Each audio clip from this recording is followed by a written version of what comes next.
Hey, what's going on? Terrence Williams, coach and also founder of the Running Back Club. Whenever I'm asked about the 2025 draft prospect, UNC at Chapel Hill's running back, Omarion Hampton, a few things come to mind. The first thing is coachable. Omarion will seem shy and quiet if you don't know him, but once you get to know him, you'll understand that he's very approachable and very coachable. He has great character. He's a team first individual, as you can see from his previous highlights at UNC. He's a weapon, and he's a every down back. He could catch out of the backfield. He could also block. These powerful edge rushers coming off the edge, and linebackers blitzing. He could pick them up with no problem. He's a very coachable player. He's going to give you 100% on and off the field. Great character on and off the field. You don't have to worry about him getting in trouble and things of that nature. He has speed to get to the end zone, the quickness and the elusiveness to make people miss in open field as well. So, with that being said, best wishes and God bless to Omarion Hampton. We believe in you at the Running Back Club. You guys heard it from the man. I consider him a running back guru. You know what I'm saying? I love his running back videos. Taking my son there this summer. He personally worked with Omarion Hampton, and so the things that he's telling you are things that he has experienced himself from the player. So I wanted to make sure that you guys who are listening, you got it from the horse's mouth. So let's get into it. Let's get into the analysis. What's going on, draft nerds? It's your boy DMV, and we're here to talk about Omarion Hampton. There's a lot of people that I hear call him Omari Hampton. We're going to call him Omari Hampton. And he stands at about 6 feet tall, 220 pounds. He'll be 22 by the time that he's drafted. The games that were watched and we'll go over today are NC State, Virginia, and Duke. And we're going to go over some of the pros and cons. So he's a fall forward runner, enforcer / finisher, runs through contact, silent all around back with his blocking and catching, third down back with an old school build, right? Deceptive speed projected 4.4. Body's NFL ready. He has very good balance and very few negative plays. Now, some of the cons, I'm saying, it's a guy that I think takes a lot of hits, and his body isn't going to get out of the way of these hits because he is NFL built, bigger, 220 pounds. Went from an elusive 2023 to kind of a bruiser in 2024. And so you could kind of see that he picked up some extra weight. And I think that it is for the workhorse load that he was going to take this year. And I think he's just an okay pass protector. You know what I'm saying? There were some inconsistencies there, and we're going to watch it and we're going to see it in the film. So let's get to the film. Now, we pulled out this first clip because it's him running gap scheme. So this is just going to be a counter out of the gun. And I want you to see how he, dips in the hole. So he's going to bang and then bounce. And he's going to find green grass. We're going to get the end zone cam here. You're going to see the blocking. So he does an excellent job. And this is one thing I wanted to say about his pros is that he is a good gap scheme runner. So you get a little bit of everything in this. Him breaking the tackle, his balance, his vision, all of that. This play is just him playing team football and finishing the point of attack and finishing the play. You know what I'm saying? Jacking up that backer on the jet sweep. So I would like to see a little bit more consistency in his blocking, and you're going to see that. All right. So one thing about being a running back is how you handle adverse situations. It's not always going to be blocked up perfectly, and you're going to see it. Like when you watch North Carolina, a lot of their scheme is clunky and it's in close quarters and all of that type of stuff. So you might have to make some people miss in the backfield, and he does a good job there. Like sometimes you're going to have to turn something that should have been a negative play into 2 to 3 yards. And then sometimes you're going to have to turn a 2 or 3 yard run into a bigger play. And that's what he does right here. You know what I'm saying? And carrying the power. Look at that. Should have been tackled in the backfield, runs through that contact right there. Still moving, still moving, still moving. And these are what you call attitude plays. It's like North Carolina, it's like drawn up on paper, it looks cool, but in person, it looks really, really clunky. He does an excellent job, like I said, working in close quarters.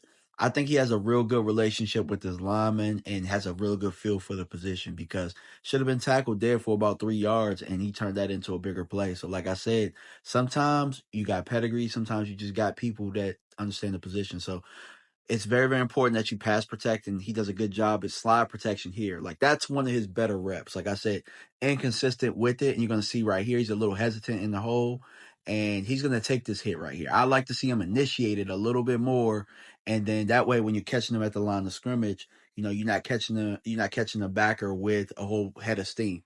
One question everybody always wants to know is, Can my running back break a long run? Is he a big play guy? And with 4.4 projected speed, absolutely. He can run away from people being 220. So he's going to do a good job of pressing, and then he's going to bang right there, and boom, he's out. Chicks dig the long ball. Chicks dig the long runs. So, all right, what does he look like when it's an outside zone? Well, this is him on the outside zone, and again, look, he's gonna capture the end. He's gonna bang when the defender is gonna do the outside contain. And look at this, he's just bouncing off tackles. Great center of gravity. One important area that is not talked about enough in the running back game is your ability to have a feel for the check down game or the screen game. Like I said, this is a 3 down back, so there isn't a thing on the field that he can't do. And this is him just breaking a simple shovel pass.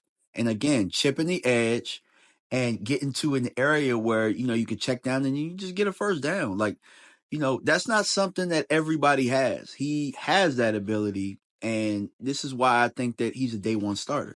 One word that's been floating around with these running backs has been creativity. Like, everybody can have the same opportunity, but it's not going to look the same. And he's going to do a good job of bending it back right here with the flow of the line and just, making something out of nothing here.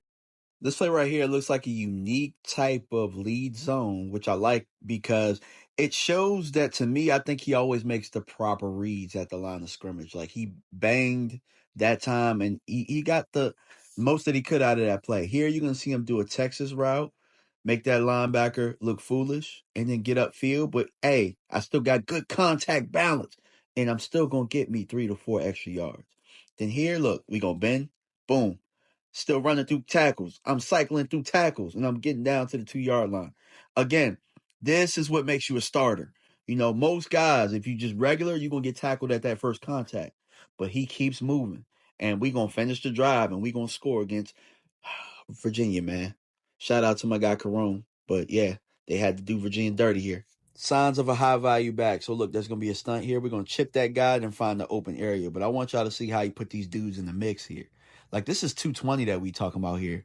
And my guy out there, he has the scat back moves. So he has a little bit of everything. He got a tool bag. And that's what you kind of want out of your RB1. He's definitely a day one starter. Definitely. Look at this. We down there, look.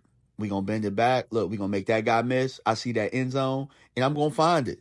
But his technique in the pass pro game is going to have to improve. I think he could square the defender up a little bit. He does get enough here for his quarterback to get outside, but we're going to watch him here and watch how we wait. Watch how we wait. And now he's inside the quarterback's lap. We have to attack and meet him we got to meet him before he meets us, right?